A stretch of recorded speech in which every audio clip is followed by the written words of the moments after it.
Child marriage হচ্ছে, যে আমাদের সাধারণ মানুষদের কাছে প্রচার করা যে চাইল্ড ম্যারেজ যাতে আমরা প্রহিবিট করতে পারি, যাতে আমরা স্টপ করতে পারি, যে চাইল্ড ম্যারেজ করলে কি কি হতে পারে, তার অ্যাডভান্টেজেস তো কিছুই নেই, বরঞ্চ ডিসঅ্যাডভান্টেজই সব কিছু, সেইটা নিয়ে সচেতন করাটাই আমাদের বিষয় ছিল।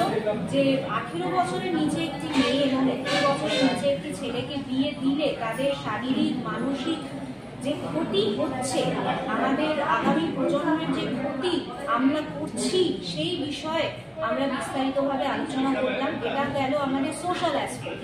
আর আইনি অ্যাসপেক্ট, যে 18 বছরের নিচে এবং 21 বছরের নিচে বিয়ে দিলে কি কি হতে পারে, সেইটাও সাধারণ মানুষকে জানানো হলো। যে বাচ্চাদের যাদের বিয়ে হচ্ছে, বিয়ে হয়ে গেলে তো তাদেরকে রুমে পাঠানো হবে। আর একটি ব্যাপার, যে যারা যারা অংশগ্রহণ করেছেন, বাচ্চাদের যে মা বাবারা এবং যে পুরোহিত মশাই বা মৌলবী যারা এই বিয়েতে সাহায্য করেছেন, বিয়ে দিয়েছেন, এবং ক্যাটারার, ডেকোরেটার্স, আত্মীয় স্বজন, পাড়া প্রতিবেশী যারা যারা অংশগ্রহণ করেছেন এই বিয়েতে, তারা কিন্তু প্রত্যেকে এই আইনের আন্ডারে চলে আসবে। মানেটা এটাই হলো যে তাদের প্রত্যেকের এগেইনস্টে কিন্তু এফআইআর করা যাবে। এই জিনিসটা সাধারণ মানুষরা জানতেন না, বুঝতেন না, যে শুধু আমরা যাতে এটা না ভাবি যে আমরা যাচ্ছি, গিয়ে ভোজ খাচ্ছি, চলে আসছি, আমাদের কিছু হবে না।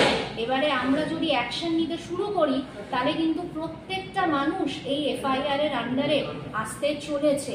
আর এফআইআর করে দিলে, তারপরে কেস হলে, জাজমেন্ট হলে কিন্তু তারা 1 লক্ষ টাকা অবধি জরিমানা এবং 2 বছরের জেল অবধি হতে পারে। এই জিনিসগুলো যতটা প্রচার হবে, যতটা সাধারণ মানুষরা জানবেন, তাহলে তারা এই চাইল্ড ম্যারেজ থেকে দূরে থাকবেন।